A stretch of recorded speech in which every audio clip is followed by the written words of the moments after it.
রে ফেসবুকে প্রেম করিস না। প্রেম করে বিয়া করবার দিনে আনন্দ, রাত্রে যন্ত্রণা। কথা বলেন ঠিক না বেটে? জোরে কোন ঠিক কিনা বেটে? দেখবেন সারাদিন যেমনি হয়ে যায়, রাত্রে দেখবেন যে কোটাকুটি লেগে গেছে গা। কারণ হারাম রিলেশনের মধ্যে কোনো আরাম।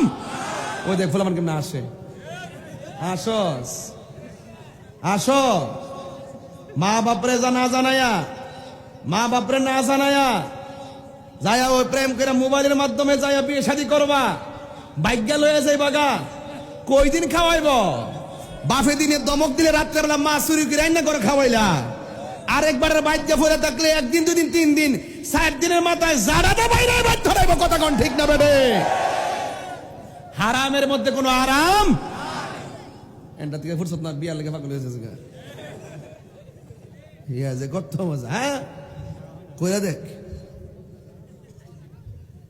এরপর শুনেন না তো, সারা রাত মোবাইলে সেটিং করে। আমরা যে কোনো একটা মোবাইল চেক দেন, দেখবেন হোয়াটসঅ্যাপে সেটিং করে রাখছে। হ্যাঁ মেসেঞ্জারে ওকে কিরা, এরপরে ইমোতে লাইন মা ফজরে ডাক দিলে হে উঠে না, তখন তার জুতাটা ফিডাই উড়ানো দরকার। একদিন দুদিন তিন দিন ফিডাইল, এমন বান্ধব নাই যে তোমার 3 দিন খাওয়াইব। ঘুরে ঘুরে মা বাপের ভাবর তোরাই ভর্তিব। বেকার থাকলে মা বাপ সারা বুঝে না, যখন চাকরিটা হয়ে যায় তখন আর মা বাপরে মূল্যায়ন করে না। এমন সন্তান সমাজে আছে না নাই? ওই দিন কি কয়, ইন্নি খতাবতু ইমরাআতান, নবীর সাহাবীর কাছে এসে বলতেছে, অবশ্যই আমি একটা মেয়ের বিয়ের প্রস্তাব দিছি। ফা আবাত আন তানকিহানি, এই মেয়েটা আমার প্রস্তাবটা প্রত্যাখ্যান করছে, আমার সঙ্গে বিয়ে বসবে না। তখন কি হলো, ওয়া খতাবাহা গায়রি, একটু পরে আরেকটা ছেলে মেয়েটার বিয়ের প্রস্তাব দিছে। দেওয়ার পরে ফা আহাব্বাত আন তানকিহাহু, তখন মেয়েটা বিয়ের প্রস্তাব রাজি হইছে এবং তার সঙ্গে বিয়ে হয়ে গেছে। ফা গিরতু আলাইহা ফাকাতালতুহা, আমি তখন রাগান্বিত হইছি।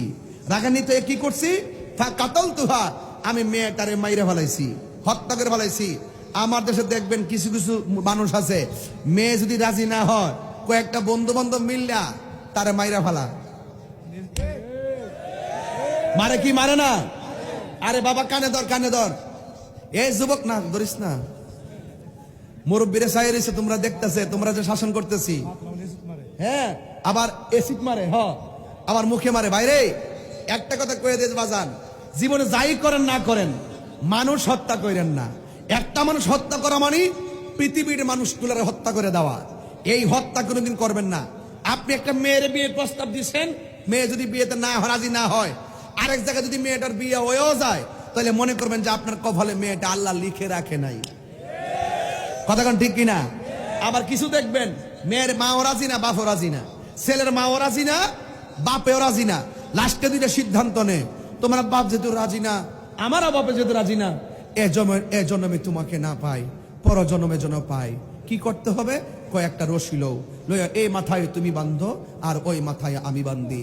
গাছের উপরে উঠো, আমরা দুইজন দুইজনকে বাইরে ভাই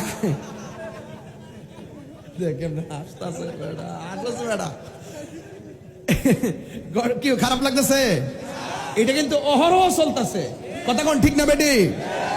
এ জন্মে তোমার যদি না পাই, পর জন্মে যেন তোমার পায়। দুই রশির মাথার মধ্যে দুইজন লাগাইয়া এমনি গাছের ডাল থেকে হইরা জায়গা, একটু ডাকছে জান, একটু পরে জান, একটু পরে আব্বা আমার বাঁচাও।